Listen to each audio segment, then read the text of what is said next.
Okay, great. Well, without further ado, I will turn it over to the program committee. Thank you.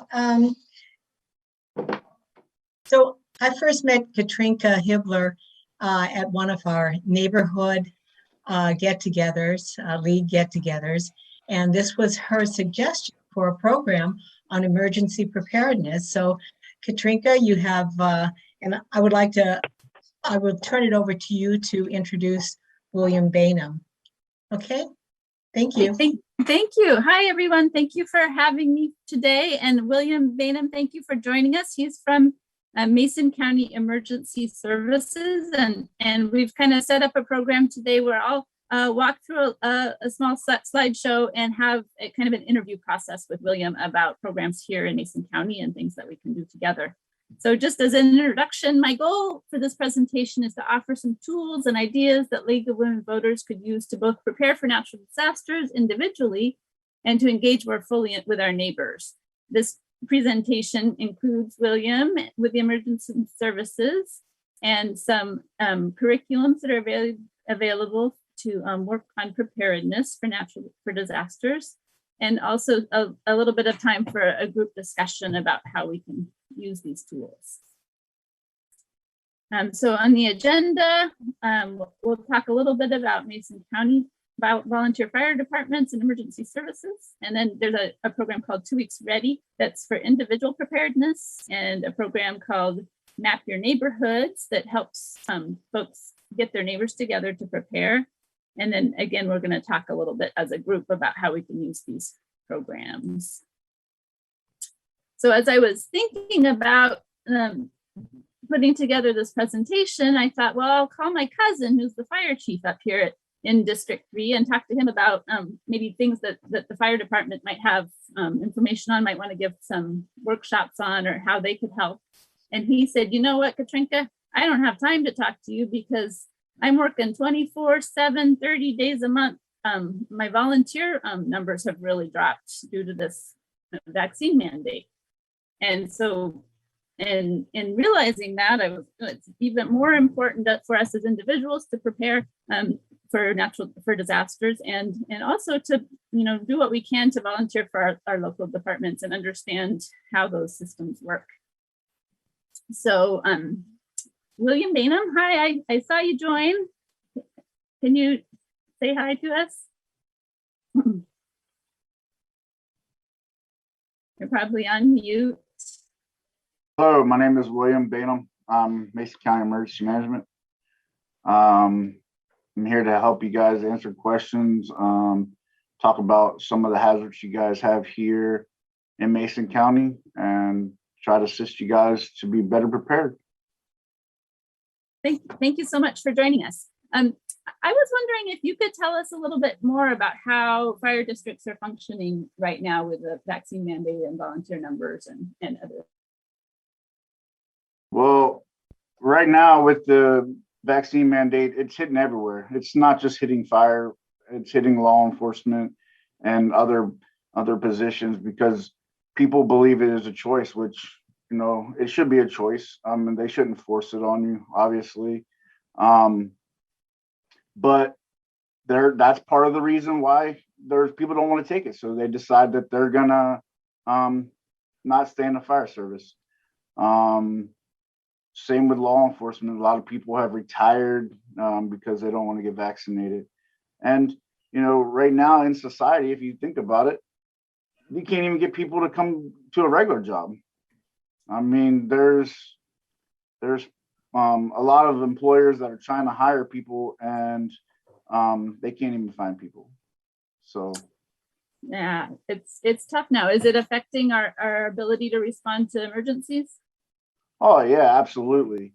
Like you was talking about Fire District 13, a lot of their staff, a lot of the volunteer departments got hit harder because of that. It is volunteer. But the paid staff, like you have in North Mason and you have at Central Mason, I don't think it affected them as bad as the volunteers, because a lot of them were paid staff and they all fell into that criteria where they had to have it, and if they want to stay in the fire service and be paid still. Sure, thank you. You mentioned in an earlier conversation that we had that you had been a firefighter for many years. Can you tell us a little bit of what's involved with being a volunteer firefighter? Well, being a volunteer firefighter, it is what, basically you're volunteer. So you have a regular job, normal job during the day. And when a pager goes off, you basically go to that call if you're available. Other than that, that's pretty much how the volunteer works.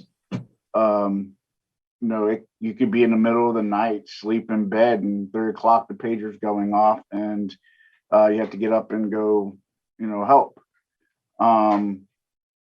As a paid firefighter, career firefighter like myself, when I was in Baltimore, we ran 48 hours on, 72 off.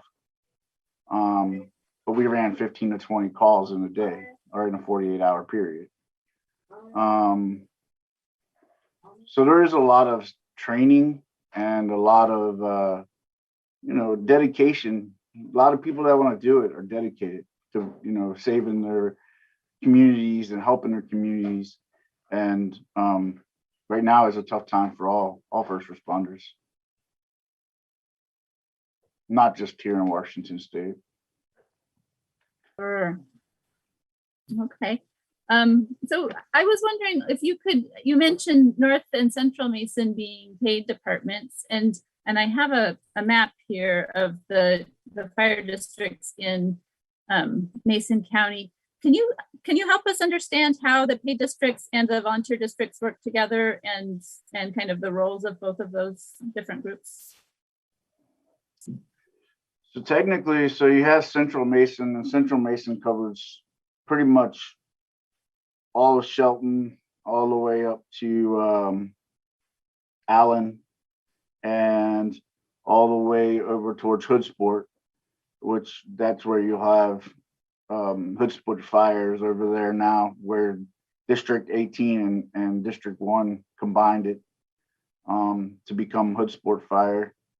The Central Mason also assists with all of them. So North Mason assists with Greatview, and then Central Mason will assist with Greatview as well in Allen area, because they have a station right there in Allen.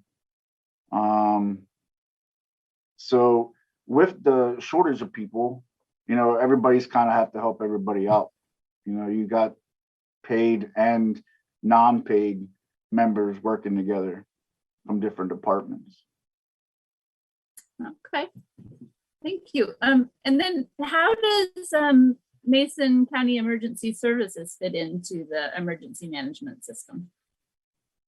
So here at Mason County Emergency Management, we're more of a networking group, to where we work with all of our partners, not just fire and law enforcement. We work with Camp Murray, Washington State EMD. We work with PUDs. We work with the city, tribes. So we pretty much are like a central hub for all the other partners in the county.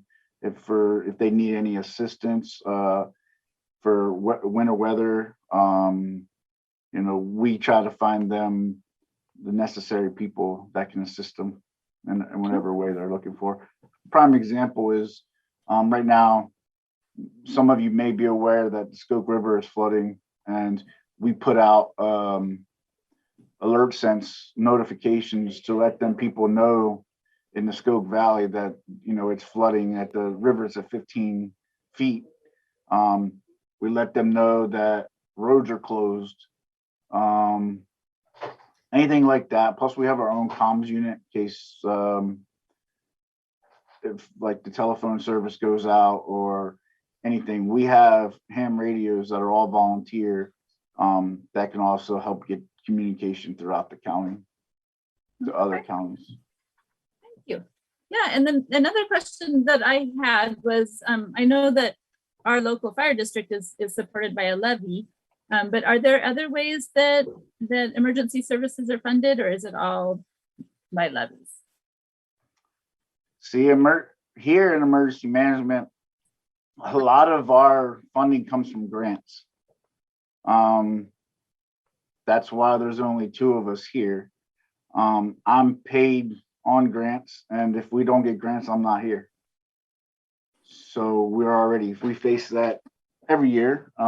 It's pretty scary, living 6 months at a time, wanting to know if you're going to be on the next grant. We're right now in the middle of a grant now to make sure there's funding for me next year here. So it's the fire services, a lot of them have other ways to do it they have grants, and you have your paid departments, which they have a higher taxes and stuff like that to help pay for their stuff and apparatus. The volunteers have to use a lot of donations, or maybe like a fill the boot campaign or some type of thing like that to raise money for their districts. But here for the county, there's, emergency management, it needs to be in the forefront. We need that part. I mean, if you look at Pierce County or Thurston County or Kitsap County, they have more than 1 or 2 people in emergency management. And, we have 2, and, basically they're only trying to really fund 1 person. The only reason I'm here is, like I said, from grant money. So, you need more than that. You need more than 1 or 2 people in emergency management. There's a lot more daily functions that you have to do to keep this community safe. This community has 70,000 population, roughly, off of the 2019 Census Bureau. And it's like you have 2 people in emergency management and trying to make sure all the plans are updated, making sure law enforcement and fire and EMS are getting what they need to help support this. So we need to make sure emergency management is, talked about and everybody is aware of it. And so we can keep everybody safe. Yeah, thank you. And that really brings us to the point of this program that there's a lot we can do as individuals to be ready so that we don't need to call for assistance in every situation. And so to that note, I think about 6 months ago, I saw I think it was in the Journal, an article about this program called 2 Weeks Ready. And it's put together by, I think it's emergency management for the military. And it breaks down getting ready for an emergency into 12 steps. And there's kind of a curriculum for each month that you do to, make your communications plan and create an action plan and start storing water so that you're ready in case you need it. There's a fun little video I'm going to show to help us understand preparedness. So here we go.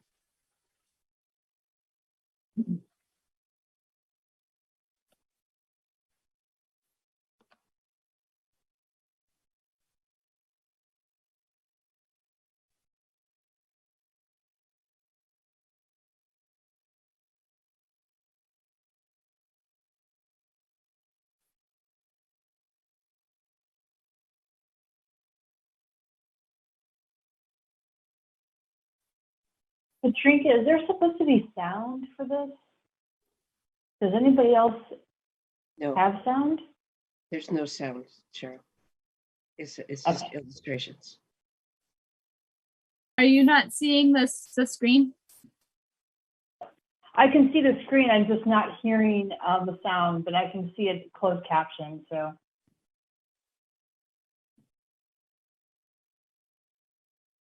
Can you not see the video? Yeah, I can see the video, yeah. Okay. Shall I finish it? Yes. Yeah, just keep it going, I guess, yeah. Yeah. Did you skip around?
Can you still see my screen?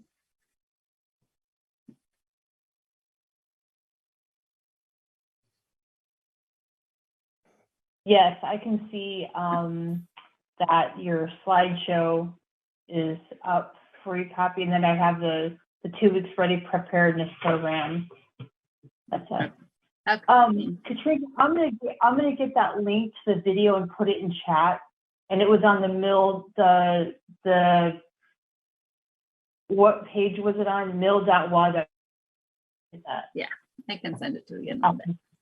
Okay, so William, have you talked to anyone who's used this program to prepare, or have you seen it used for preparedness in Mason County? Yeah, this is what we're putting out as well. This came down from FEMA a little over a year ago, and because it was 3 days or like 48 hours before, and now they're realizing that people need to have at least 2 weeks of food, 2 weeks of water, stuff like that. Because if we have a disaster, say Cascadia happens, it's going to take longer than 3 days for anyone to get to you.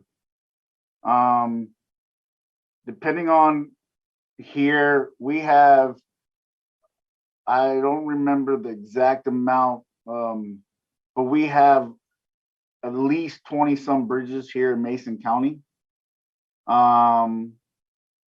If any one of those goes out, then you got to have some type of engineer come out, and they got to check the bridge. For example, if we have an earthquake, technically all the bridges have to be checked by an engineer to make sure they're safe to cross. So that's going to take time. It's going to take time to go to Harsting and check the bridge there, or check the bridge, going over to over by Lilywop or any of them places. Any bridge that, or the one in Skoke, any of them bridges, if we have an earthquake, they all have to be inspected. And that's going to take time. If they go out, then it's even going to be longer. And the people that are over on that side of 101 are going to be there a while before the bridge is back in place, or they're going to have to go all the way around to another side through Kitsap, and hopefully you can get around that way. So, we've been working with Air DART. It's called Disaster Air Response Team. I've been out with Harsting Island, and we've done a few drops there where a float plane comes in and lands, and we're able to load that with somebody that may have a possible injury and be able to get them out of there, or bring in food or supplies to the island. So there's a lot to think about, and a lot of potential disasters with different ways that they need to be addressed, sounds like. So this was a way for individuals and families to prepare, and as Cheryl pointed out, this website has a lot of different information in it that you can access. And one of the other things that is on this website is a program called Map Your Neighborhood. And this is where I thought League of Women Voters might have a great opportunity to develop relationships with our neighbors, and in a non-partisan kind of way, knowing how to address or what to do when a disaster happens to make sure our neighbors are safe is a really great thing. So I've looked at this program, and it gives steps to prepare for a meeting, and then a great, really succinct agenda to go through the meeting and collect the kind of information you need and develop a plan with your neighbors. Can you give us an overview of the types of planning that occur at these meetings, William? So basically like you meet with different communities, and in this map your neighborhood, there's multiple pages, and it basically explains what map your neighbor is and how to prepare and learn. And when you're learning who all your neighbors are. For example, maybe John lives next door to you and John's a doctor. That's what he does in his real, regular time. Or maybe he's a retired doctor. That's good to have that information. If somebody falls, somebody gets hurt, go get John. John's down the street, he's a doctor. You have an issue with your power, and Mark or somebody over on this side of you, is an electrician. That's basically what mapping your neighborhood is. It's to know who all your neighbors are, know what they do, what they're good at, in case you need them. In case you need some type of assistance, you can have them call them up. One of the things is a contact list on the form, and basically you write everybody's name on it. Children's names, if they have children, pets, what kind of pets, best phone number, and an email. And say Sally's house caught on fire. Well, you go down there to help Sally out. Well, you already know there should be 2 or 3 adults there or whatever. Make sure everybody's out of the house. You could find out if anybody's missing.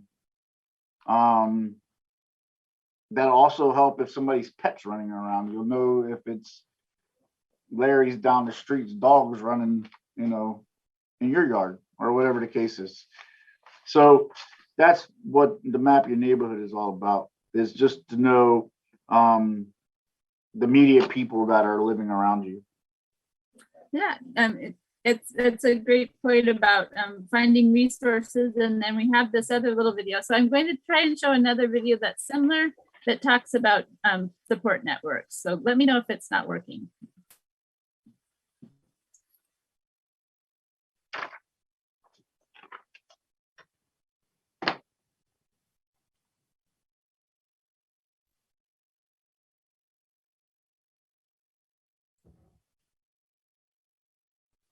Katrinka, is there any way we could get audio with this too?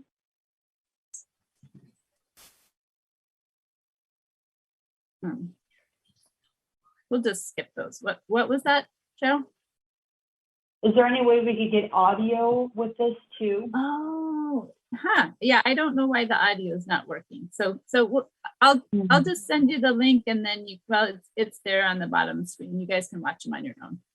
I see. So you're just seeing the subtitles and not the. Right, and it's jumping around a lot too. So sometimes there's a couple of sentences that are missing. I see. Okay. I'm sorry that didn't work out as well as I'd hoped. So just to continue with our presentation, so the Washington State Emergency Management Division is working to update the curriculum for the 2 Weeks Ready program so that it melds with this Map Your Neighborhood. They haven't quite gotten that done yet, so we'll just have to keep checking back on that. But I think that using this Map Your Neighborhood program could be a really great way to develop these neighborhood groups. In urban areas, the program suggests that you define your neighborhood as about 20 houses, and then in rural areas, maybe 5 or 6, with the idea being that it's the number of houses you could walk to in an hour in case there's a big emergency. So this program also provides a detailed agenda to run this meeting that Will was talking about, and develop a response plan when a disaster happens. So do you have any suggestions about how we should use this in particular in Mason County, William, or should we just go forth and start developing groups? We all should use it. I mean, if you have communities, and with us being rural, it's really good for us to have it as, like I said before, there's going to be long periods of time between help can get to you if we have that type of disaster. If you have landslide or trees down or anything like that, you guys need to have some type of meeting point or something in your community. We also do a lot of promoting the CERT program, and it's a community emergency response team. And I'm I'm the only instructor here in Mason County. But basically, you get a group of 15 people at least minimum, and I'll come out and we'll basically have a class. It's 2 different weekends. On a Friday from 6 to 8, and then on Saturday it's from 8 to 5, and you do that 2 weekends in a row. And then on the second weekend, if you guys were interested or anybody's interested, we can do the advanced class on a Sunday. So you'll basically do the Friday 6 to 8, then 8 to 5 on Saturday, and then we come back and meet again on a Sunday and do an 8 to 5 for the Advanced Academy as well. That way you have all of that stuff completed. And CERT basically teaches you first aid, the basic first aid, ways to splint, ways to turn off gas valves, ways to better prepare. What else? Stop the bleeds really big in CERT. So I mean, it's just an additional thing you can take and help you better prepared. And you have these CERT groups, and basically they're community response teams. So all this group is going to take all initiate the training and be able to check houses. They'll have the skill set to be able to check houses during an earthquake to make sure they're safe. Make sure that if somebody's injured, they can get them the correct help.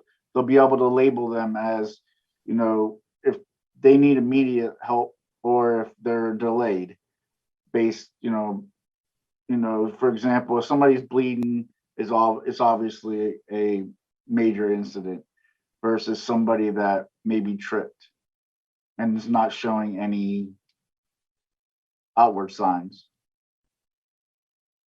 Okay, yeah, that sounds like a great opportunity. So now we have time for more questions and discussions. And I see, Kathy, you had your hand up. Do you have something you wanted to ask or talk about? Kathy, you're muted. Okay, well, I thought I had it unmuted and evidently not. So I helped to initiate the DART team, which is the Disaster Animal Rescue Team in Mason County. The large equine membership group, the Equestrians of Mason County, started this almost 10 years ago. And I developed a map for the county of where all of these horsey people lived, so that we could assist. Especially, we saw a real need when out near Matlock, they were having some serious fires and people couldn't evacuate their large animals. So just as a point of interest, that I think, to my knowledge, that team is still intact, and if you have friends or neighbors that need to be evacuating large animals and they need extra trailers, then we have a way, if you call 911 or contact the emergency management. At some point, there was a way to get in touch with members of our group that lived in your area that might be at risk and that have been identified, and we could send a team out there to load up cattle, horses, goats, sheep, any large animals. So just an FYI. Neat. That's a great opportunity. And Are there any other questions? Yeah. I have some questions in chat. One question is, aren't there COVID funds available for fire districts? And I guess this would go back to William. I am not sure about that. I know there was COVID funds for public health. There was COVID funds for us here at emergency management. But I'm not sure if the fire districts got COVID funds.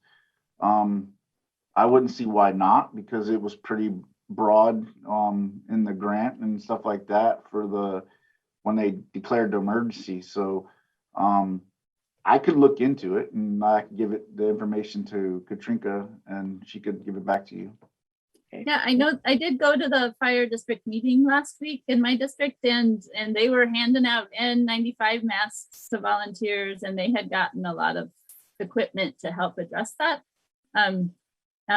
So they're definitely trying to make sure that the volunteers that they have stay safe.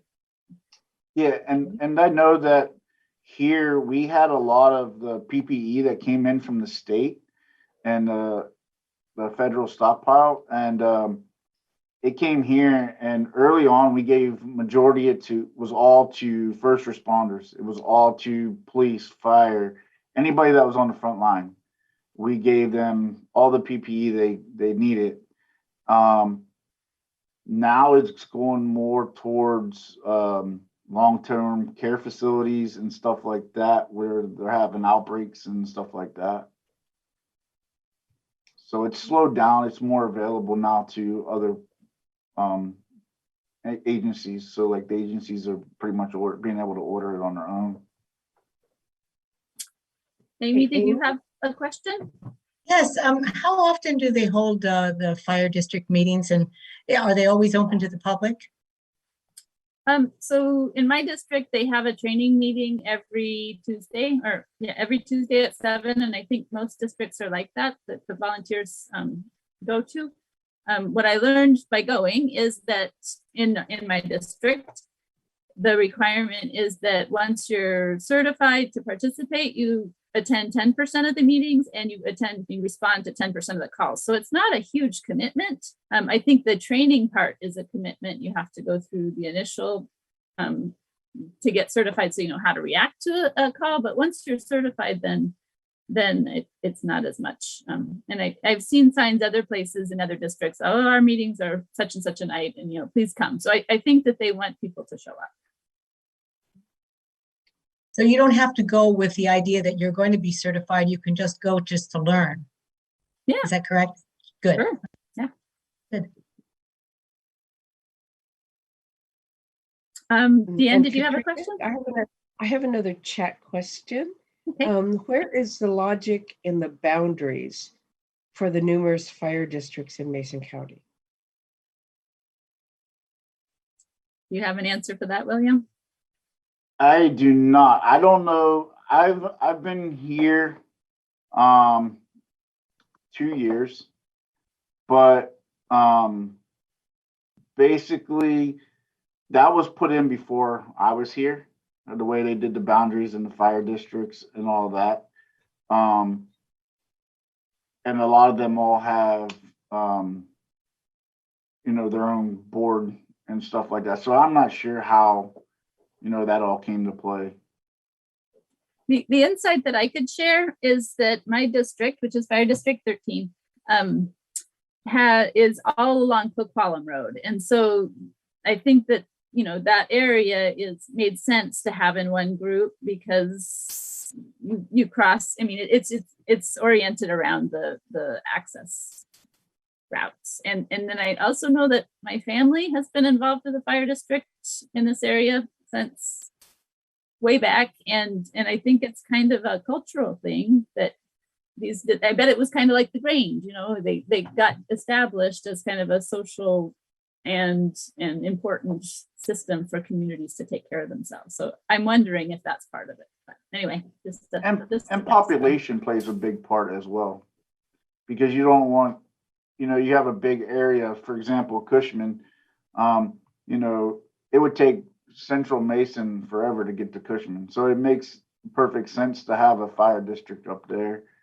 And, you know, that's why they combined Hoodsport and Cushman, because, I mean, it had Hoodsport down at the below the hill, 101, then they had Cushman up on top of the hill.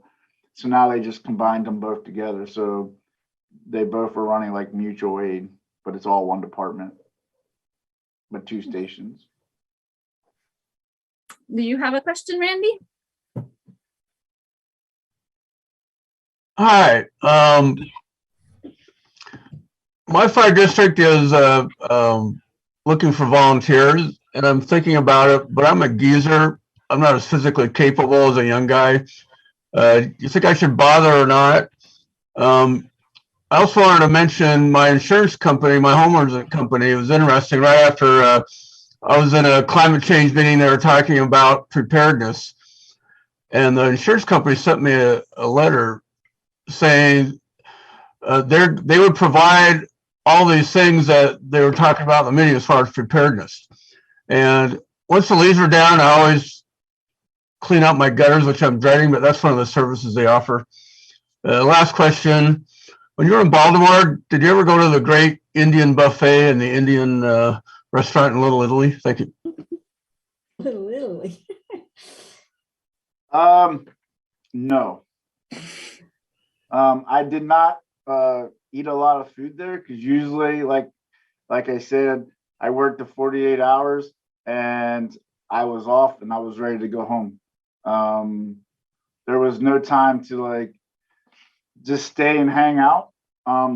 We worked so much that like all of our fire prevention to go to all the schools, we had to do it on like a volunteer time because we couldn't go while we were on shift because anything we did, if we went to one call, we were being dispatched to another call. So it was like a constant run.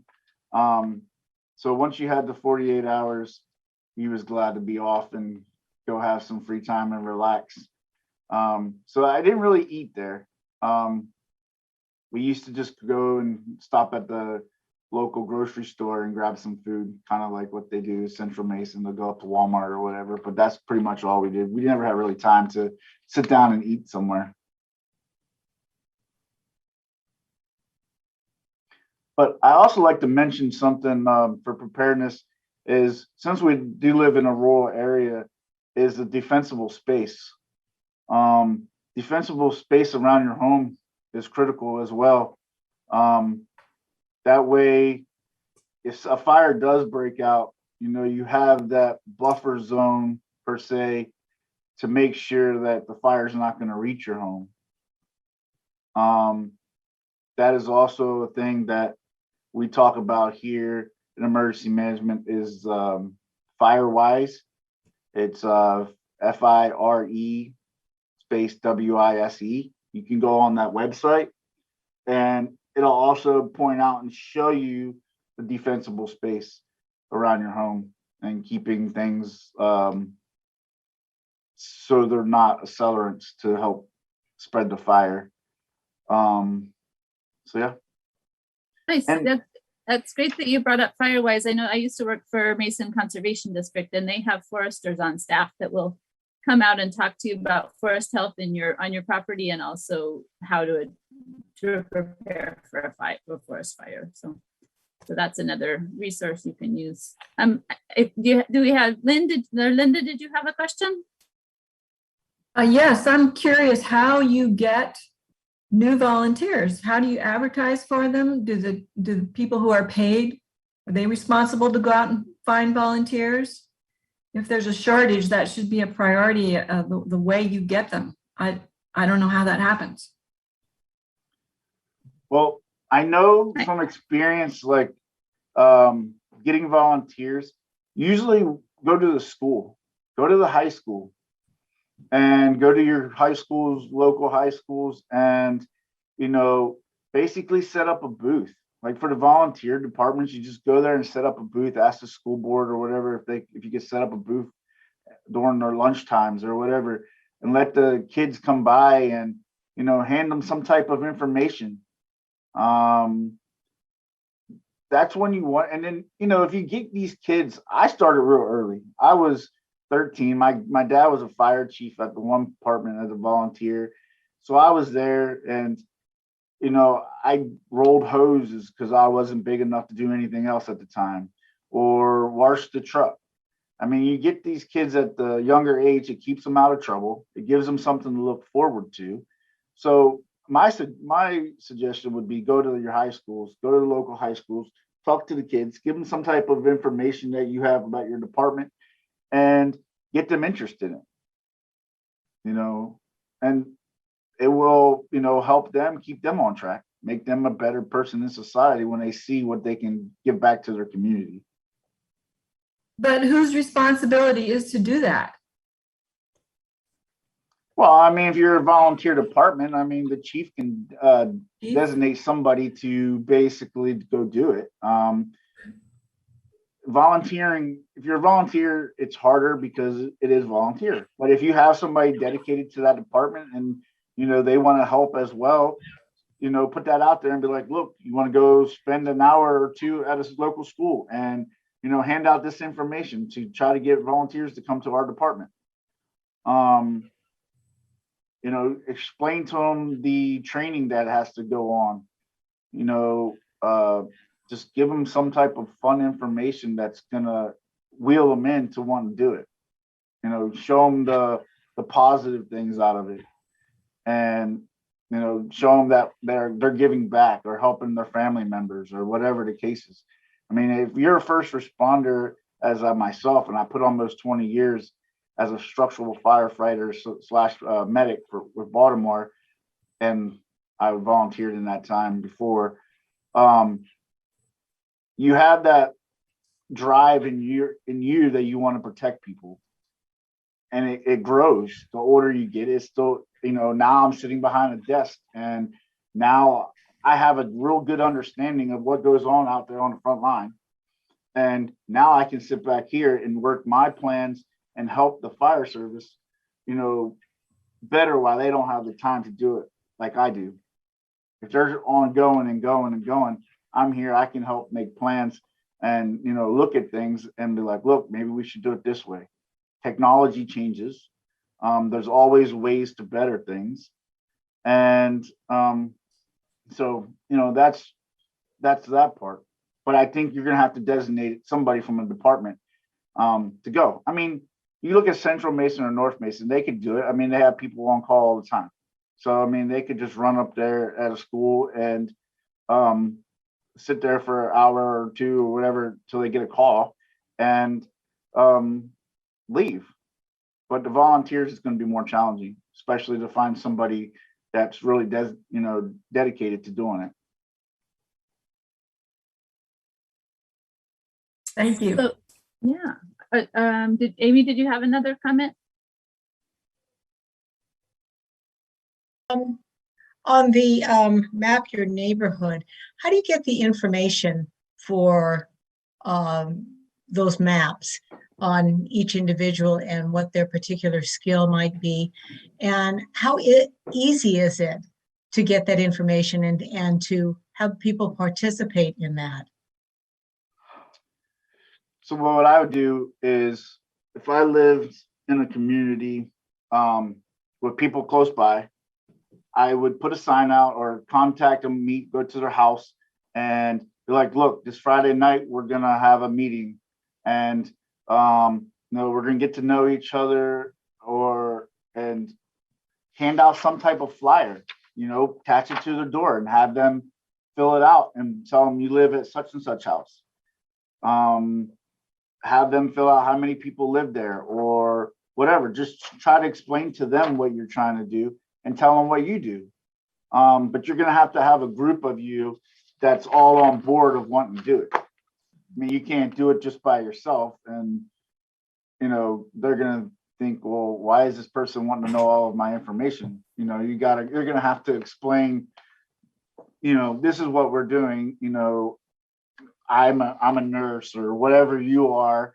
You explain to them what you do. And then you talk to them and you're like, you know, if we have this list here, we know who everybody around us. We know Sally lives over here and she's a nurse, and this person over here is electrician in case you have electrical problem. You can just go next door and be like, hey, can you come look at this for me or whatever the case is. But you have to explain that as a group or have some type of gathering and to tell everyone that's what you're trying to do. And all this information that Katrinka has been putting on here, we also have we have copies of the same stuff here at Emergency Management.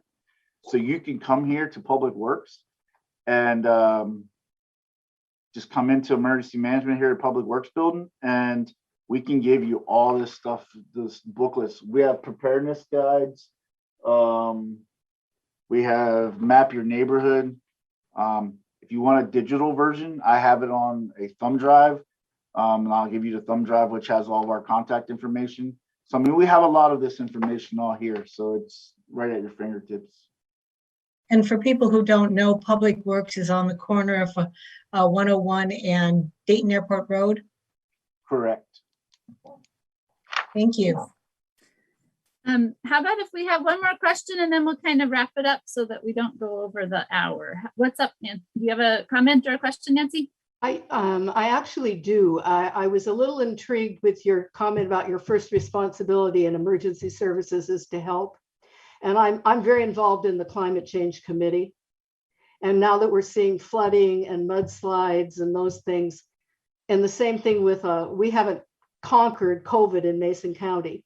So I'm curious about what is emergency services doing to spread that accurate information about the changes in climate that are leading to some of this extreme weather? Or I understand the position on mandates, but is the emergency services sending out information about how many unvaccinated people are succumbing to COVID? You know, what is your role in that? That is more of a public health for us. We have been running emergency operations center since the breakout in 2020. We were meeting every day here. We had law enforcement, fire, 911 dispatch, public health, emergency management, Red Cross. We had a lot of different agencies all in this room at one time when we first started. Now it's more off to public health responsibility because it is a public health emergency. There's a lot more stuff going on has happened with the COVID. I mean, mental health is huge right now. So we're trying to focus on other ways, and other than just a pandemic, we're looking at the endemic, because just because we've been in this pandemic this whole time, there's things that are going to come from this pandemic. Mm-hmm. Where all these kids have been stuck at home for a long time, wasn't able to do the things that they could do, play, or whatever the case is. So now we're going to be put into an endemic to where what's going to be the financial burden that's going to come from all this. What's going to be, the mental health. The mental health is huge right now. I mean, it's everywhere you hear, between the fire service, because they're burned out. A lot of them have been working nonstop.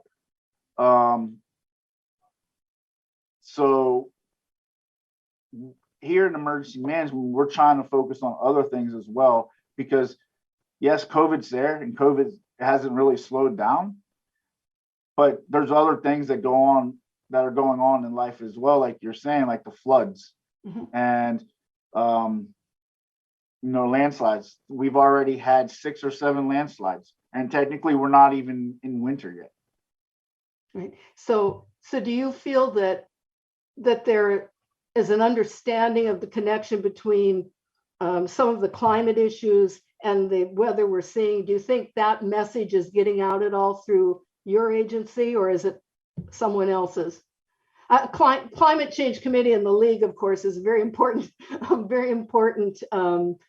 activity and action.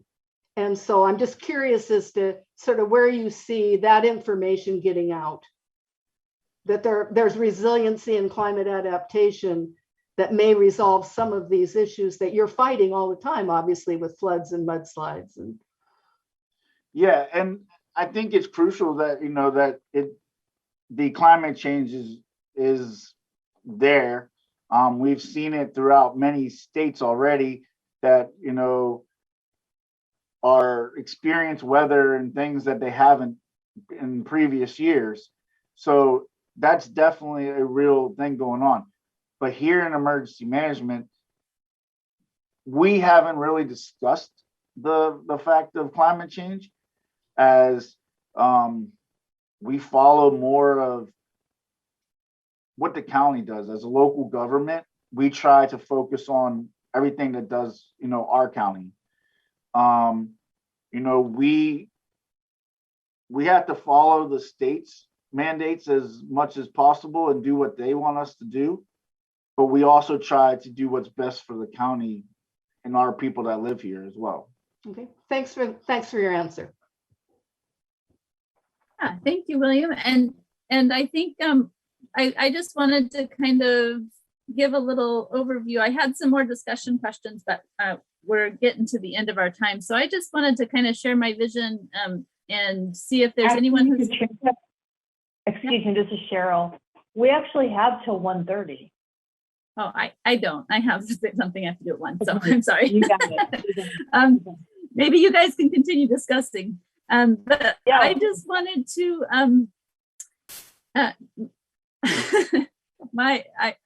when I saw these programs, I saw this as an opportunity for perhaps a group of people who are living throughout the county to better engage with their neighbors and address an issue that is pertains to everyone.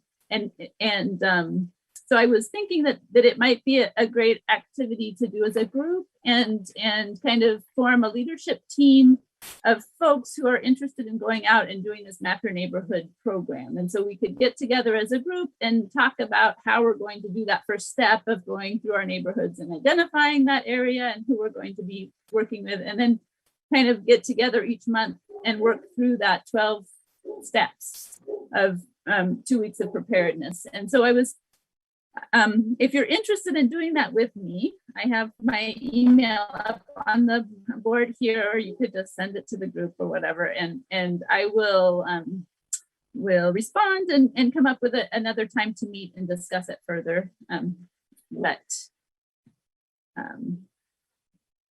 That's what I was imagining with this program.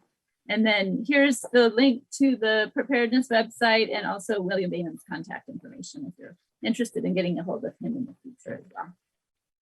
Thank you so much, Katrinka, for making the time for us. And thank you, William, for making the time and speaking to us about this issue. I think it's a good idea because we're really interested in taking action. And we might get to, I would make the suggestion that we get together with our original neighborhood league meetings and see if we can't get people to continue along these lines this year. You know, I think that it's imperative at this time, especially with the flooding that we're seeing up north. And as far as long-term planning, I think we need to take this ball and run with it, and maybe even contact our commissioners and let them know what we're doing along these lines, and urge them to contribute by taking some long-term planning, or at least thinking about taking some long-term planning along these lines. So thank you so much. I really appreciate you being here and for your idea for the program. Thank you so much for joining us, William. I appreciate it. Thank you.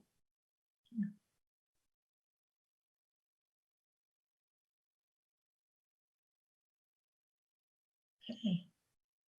So, hi, this is Mariah. I'm sorry to just speak up, great. but I was Thank trying you. to do a chat and it didn't work. And I just wanted to say that Will Baynum is actually coming to our community in January because he also teaches CERT classes. I was hoping he was going to talk about that. I had a chat in there, but apparently he didn't see it, or nobody saw it. But anyway, we have been doing Map My Neighborhood in my community for over 4 years now. And we have a huge group. We have 8 pods within our own community, each of them taking on about 20 different homes. And we do work with this, and it's a great program. So I just wanted to give a thumbs up on that for Will, because we did get all of our information from that department that he's with. And we're really excited about how far we've come in our own community. So thank you, Will. I see that you're still here with us, and I look forward to having you come and meet the rest of our community in January. You're welcome. And you know, we need to bring this, you know, like somebody mentioned about the commissioners, they need to know from you all in the public, you know, how emergency management is needed. And they need to know that, you know, we are what is the planning and the future of making sure this county is safe. And, you know, if you all being able to see what I do, that also gives you the perspective to go to them and be like, you know, it's crucial. You know, so I thank you all. Did you want to talk about the CERT classes? I don't think you said anything about the CERT that you teach in the communities. Yeah, I talked about it earlier. Oh, okay. I guess I missed, maybe I was doing something. I was talking about it earlier about CERT and 2 weekends. Basically, we do a Friday from 6 to 8, and then a Saturday 8 to 5, and then the following weekend we do the same thing, and then a Sunday we do an advanced class. And basically, CERT is the Community Emergency Response Team. Basically, it's a group of people that attend, at least 15 people from the community in your group. You'll learn basic first aid. You'll learn ways to work a fire extinguisher, ways to check houses to make sure they're secure or unsafe to enter, anything like that. So if we can't get 15 people to come with us, what do we do? Do we maybe partner with other communities or? Exactly. Exactly. That's the best way to do it is, I know Mariah's group was supposed to actually have one in September, I believe is when it was supposed to happen. Yes. And they didn't have enough people. And so we had to cancel it.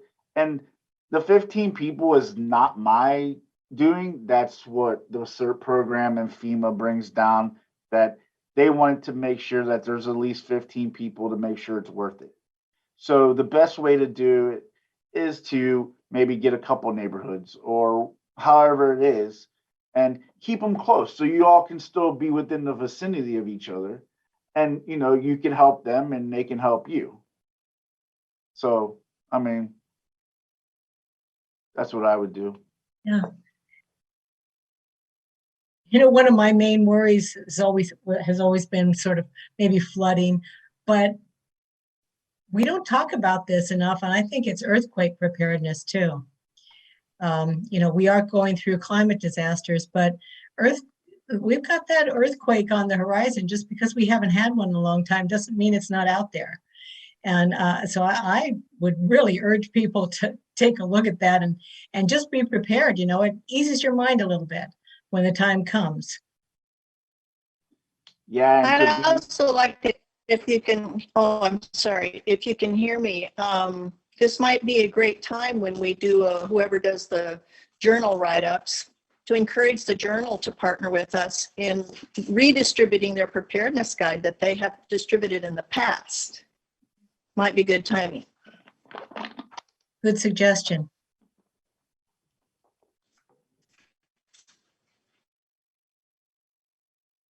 Who else has something? Just speak up. Go ahead.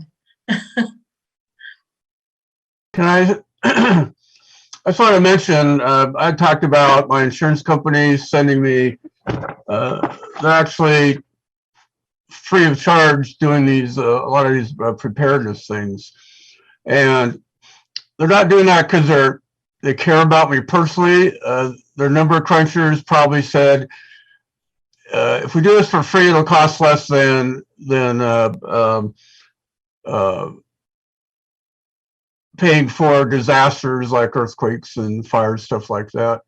And I'm guessing if you do that sort of thing, since they're paying attention, even if they don't send you a letter like I got, probably if you could demonstrate that you're doing these types of things, your homeowner's insurance might. No, it's not. That's not how they figure out homeowners insurance. You know, that's interesting that you say that, Randy, because if there's one thing we know, when you get an increase in your insurance policy and you start questioning it, and you look around at other insurance and say, well, look at, can you meet this other bid here? Just take a little active part in that. They will come back and say, yeah, if you have this or that, if you can verify that or give us the evidence that you prepared. Sometimes they do that. Sometimes they lower your your insurance rates. It might just be for $50, $100 a year, but it's something to consider for people on a fixed budget.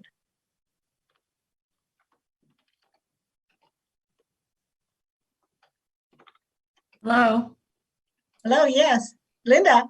Does the county have giant generators or something like that if there was a big earthquake? And will cell towers fall over? Does the hospital have big generators? What about ways to get electricity so at least people can go somewhere to get their phones charged, if nothing else? I know certain fire districts do have generators that we have purchased for them from grant money. So a lot of those buildings all should have generators and extended power if the power outage goes out. Certain communities, for example, Harsting Island, they have a generator there at their clubhouse. So I think a lot of it is different communities, all band together and either get one there, or if you're close to the local fire station, they should all have generators as well for backup power. Depending on where you live, like for example, I live in Grapeview, and I don't lose power due to my power being underground. So I don't have to deal with if a tree falls over or anything like that. So I've been pretty lucky there. But when I had my house built, I do have it wired to where I could put a generator if I needed to. Linda, can you hear me? Yes. Can you hear? Okay. My experience, this is something I don't think a lot of people are aware of. I was downtown Seattle during the big Nisqually earthquake. And I think what a lot of people don't realize is that your cell phone, even if it is powered, has house power, it's going to be worthless. Because what happened at that emergency was that everybody and their brother was trying to call, and all of the circuits were overwhelmed and no one could call. It took 4 hours before I could get in touch with my husband, who was overseas. And that's a good reason they still say that that's a good reason for most households to still retain a landline, which I think many of us have dropped our landlines. Just as a point of reference, your cell phone's going to be useless, at least for a while. But if you go and do your neighborhood thing, you'll find out who has all the generators and you'll find a plug. So could I just say something about elections? Am I on? Yes. Okay. The county does have generators, and we had a lot of talk, we talked a lot to them about our emergency preparedness, because the Secretary of State office required we all have one. What would happen if there was an earthquake the day before elections or election morning? Flood, anything, So is it just going to happen in Mason County, or would it be widespread? So Mason County had an agreement with Grays Harbor, and we would go down there. We had all the facilities to put all the ballots, etc., and drive down. Hopefully, we could drive down to Grays Harbor. Thurston County had it with Chehalis, or with Chehalis. So every county was kind of had a partner that hopefully, if your county had a disaster, they wouldn't. Then it got broader, because in case the whole Northwest, then you could go to Eastern Washington. But I know that the county had one for almost every department, because they had generators, but they told us we probably don't have one.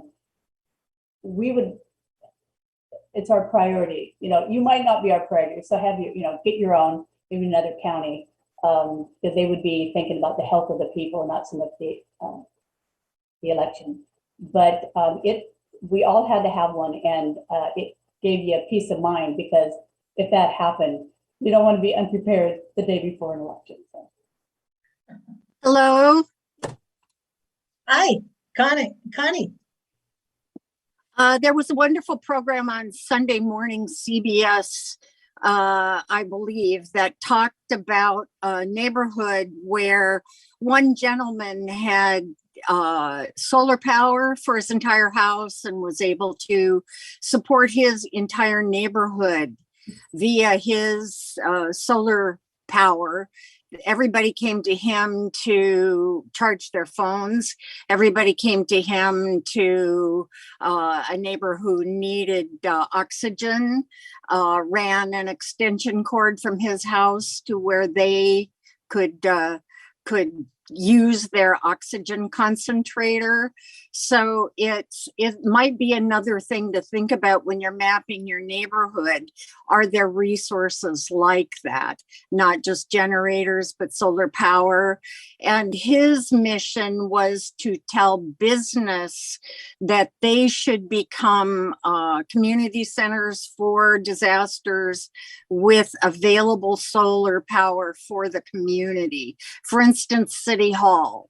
If City Hall had solar power, people who were in need maybe of just basic stuff like phones, for instance, that would be available to them. If it was something bigger, like we needed air conditioning, they could go to that civic center for respite from the heat, or conversely, respite from the cold.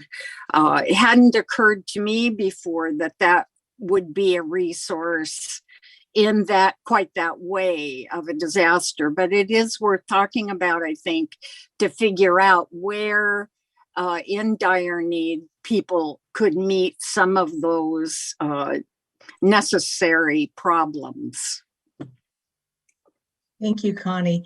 You know, I wanted to add that I think the Port of Shelton has some facility, and I think they're partnering with FEMA. I think they have a FEMA facility there in case of a disaster. So that might be one place, at least a government office that we could go to. But I think that's a good idea to, this is another thing we could do, is ask our county commissioners what's available for us.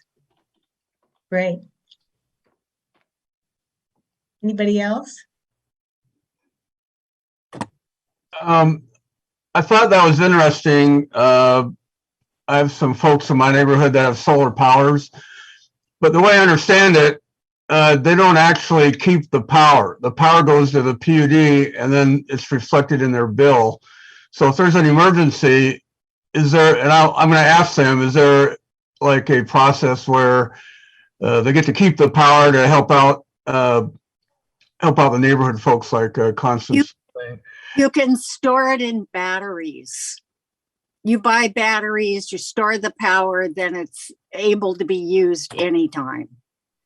Right, I did that, but my understanding of the process now is it doesn't go to batteries, it goes back to the PUD, and then it's reflected back. But what I'm going to ask them is, if there's an emergency, is there a process by which the solar powers can be used off the grid, kind of thing?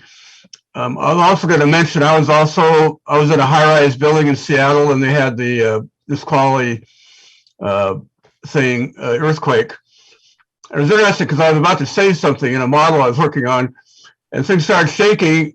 I wasn't even paying attention to the earthquake. I couldn't save my thing.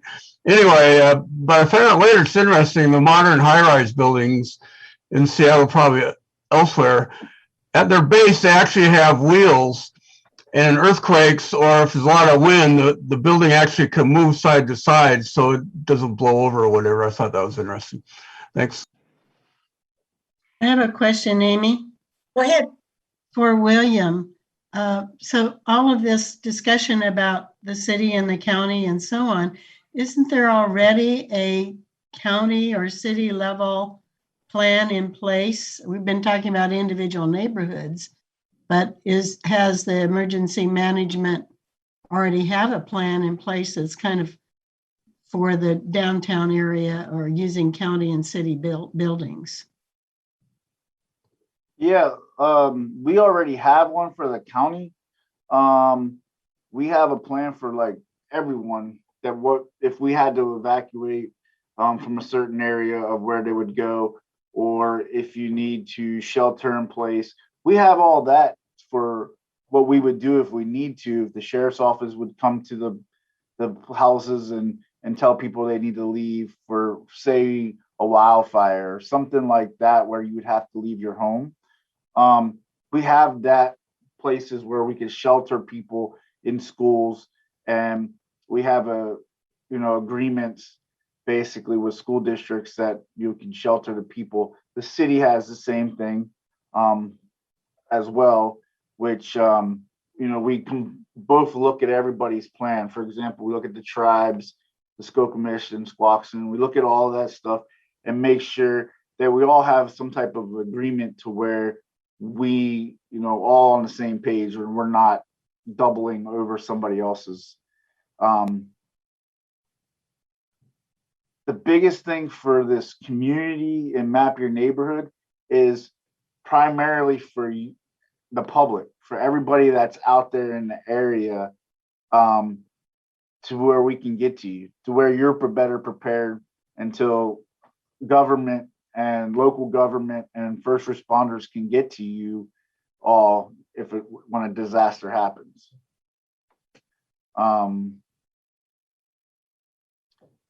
Right now we're also doing coup planning, which is it's an operations plan, and basically it's for departments, for each department here. If somebody's sick or somebody's injured or whatever, who's the next person in charge? We all know that Tom might be the manager, but if Tom can't make it here, who's the next person? So that's what succession planning comes from, with continuity of operations plan is COOP, is the abbreviations. And then we take all that from each department and we turn it into a continuity of government plan, which is where we focus on it in emergency management, because it's a list of everything of who's in charge and who's the next person up if they can't make it. If somebody's stuck up north and they're supposed to be down here because they're the leader, they can't make it. So then we need to make sure that somebody else can. So whoever's on the next in charge is the person that's making the decisions. William, I just want to follow up with, so there's a lot of great plans that have been made for shelters and to help people in emergencies, but how does the information get to the public as to, where these shelters or, cooling centers and that kind of thing might be? How do you get that information out? Okay, so you all remember we had the 100+ weather or temperatures like just a few months ago, and I was in contact with a lot of the fire districts, and they would be like, oh, well, we're gonna have a cooling station at Central Mason, or we'll have a cooling station at the Civic Center. So basically it's whoever's in charge there, they decide if they're gonna allow the public in, is what they're done. The fire districts, they are public agencies, so it makes sense that if people need a cooling station, they can go to the fire stations. Not all the fire stations were on board with it, but some of them did. But that message went out with our PIO, our public information officer, which is also, she is part of Central Mason. Matt Colbinson is the other PIO, which he's a deputy sheriff. He's also one of the school resource officers. He's over in Pioneer School District. And then we have Mike Evans, who is the director of MaceCom, and they also put their information out through PIO as well on Facebook and Instagram and other social medias.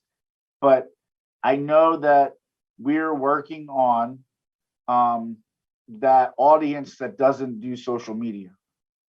Because there's a lot of people that aren't on social media. So one of the things we were doing was the post office in Hoodsport.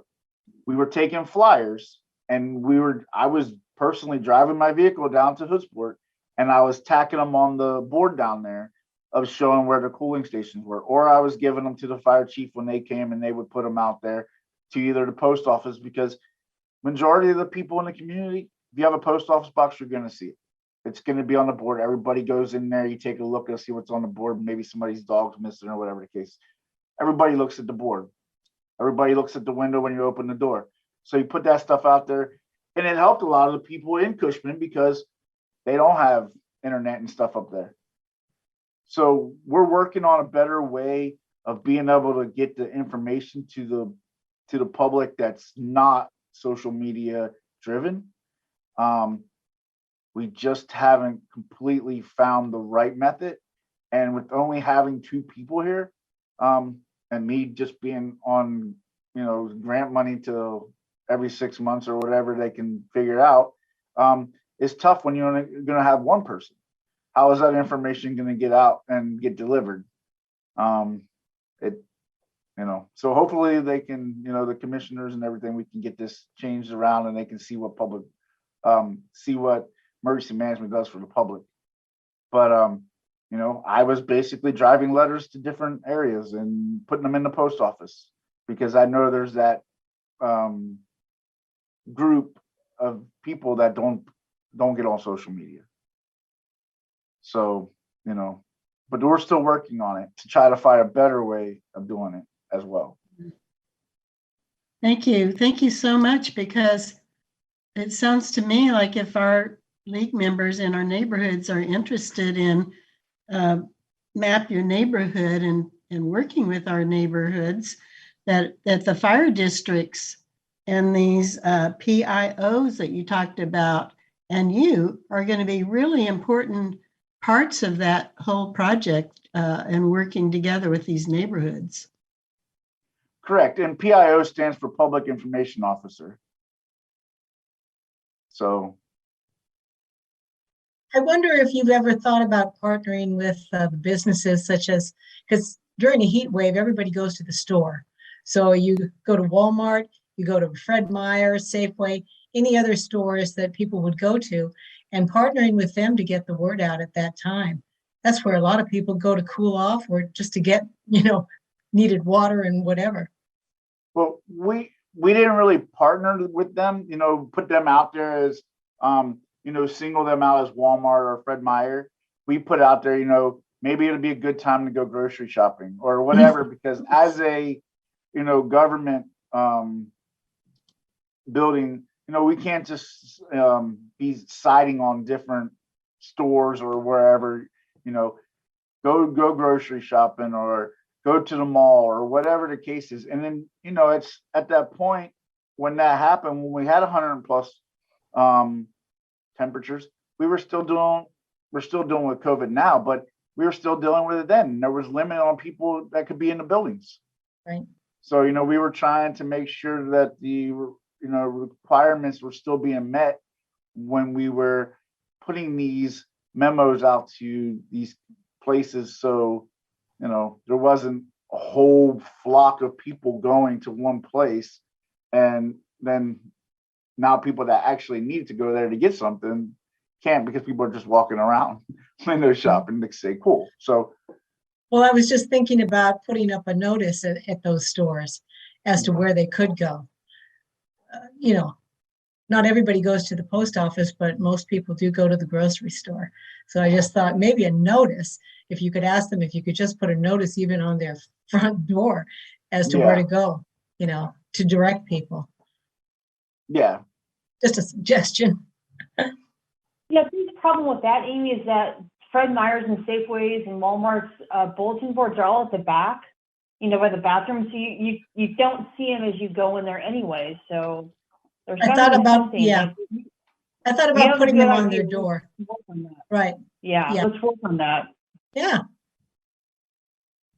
I agree, there has to be some kind of clearinghouse, you know, like we have the sign up on Olympic Highway and we have the sign on the other side, but it's still not quite enough. Like there should be something, someplace where everybody goes to see something first. And that's been a serious lack in this community of, you know, hey, we're having a fire or there's a tornado or whatever. It's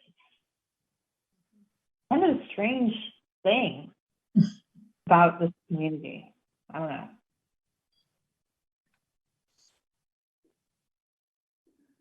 I didn't mean to bring everybody down. No. I'm just waiting for someone else to speak up if anybody else has a comment or question, or while we still have William here. I personally, We've got 5 minutes left. based on what I think I know, I'm appalled that your position has to be funded yearly by a grant. Looking at the budget, I can see a lot of things I would have the county spend money on less than fund one or more, directly fund one or more, safety officers. That's my comment. I appreciate it. And there is the things that they could cut back and give more money to emergency management to help assist. But there's people that are above us that need to understand how emergency management is, and they need to understand the crucial, how crucial it is in this county and everywhere. I have a bachelor's degree in emergency management. I have a bachelor's degree in Homeland Security and Emergency Management. Plus, I have a degree in tribal government and tribal and Homeland Security and Emergency Management. So, I've been through a lot of the schooling, and I also have the first response, time in as well. So I've seen what it's been like on the front line. I see what all of our first responders go through on a daily basis. Some more so than others, because I was on a career department where it was a major city. We had to wear bulletproof vests underneath our bunker gear. Because we were targets too, just like the police officers. So, being in this role now, and this community, I think it's wonderful. I've already helped a couple of the departments, because I still have ties to back east with friends that are in the department, and we throw things back and forth about electric vehicles. The cities always have a lot more electrical vehicles and stuff like that. And now here in Mason County, if you look around, you see a lot more electrical vehicles. You see a lot more Teslas, hybrids, stuff like that. I asked one of the fire chiefs, and I was like, you guys got an electrical vehicle plan? He's like, no, we ain't thought about it. But I ain't going to mention who it was. But they're like, we haven't thought about it. But, I wrote one up. I got one up because other than reinventing the wheel, you can take a plan from somebody else. Like I use Baltimore's, for example, and that attack plan is going to work on any electrical vehicle. And then I distribute it to all the departments here. And then I was like, you guys kick it around. You guys do your guys' tabletop training on it. See what you guys think. See what works for you best, and we can modify whatever we need to. Now they're using it. Now it saved their butt 2 months ago or a month and a half ago because they had an accident with an electric vehicle. But nobody thinks that even though electric vehicle crashes, it's not like a gas powered vehicle where it turns itself off. Electric vehicle still charged no matter what it hits. So you go in there and you start cutting on it to cut somebody out of the car. Now you're going to fry whoever's cutting on that car because you got power running through the whole thing. Well, I'm convinced that you're very qualified, and I would be appalled if your position was let go because the grant didn't come through or whatever. Diedrich just put in the chat that there's the county annual budget process is starting December 9th or something, so that'll give some of us a chance to going to make comments like your position, which I hope you guys do, because as of right now, I'm only here till the 31st. So It's a public hearing. Yeah, it's a public hearing and it's at 9 a.m. on December 6th. So that's the public hearing, BOCC, on the county's budget. Okay, well, I hope you all attend, and I hope you all speak up. And because as of right now, I am here to December 31st. okay. Well, thank you so much for bringing awareness to us. And I think that we've got a lot to do. There's thanks to all for the great discussion and information. And let's see, keep up the momentum. Anyway, thank you so much, William. All right, I thank you We all. appreciate it. I'm gonna exit myself. Thank you, and, William. Really all right. Thank you appreciate it. all. Recording stopped. 1:30, exactly the time for the meeting to be over with. Want to remind you that on the 18th at 1 o'clock is the climate changes presentation on the Green Amendment. And then on December 2nd, there's a planning and strategy meeting for climate change at 1 o'clock. And the takeaway from me from this was get to know your neighbors. So we've got a great start with our neighborhood meetings. So let's keep it up, keep the momentum up. It's great. Is there anything else for the good of the order?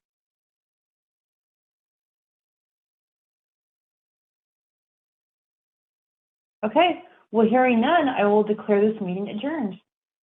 Bye, everybody.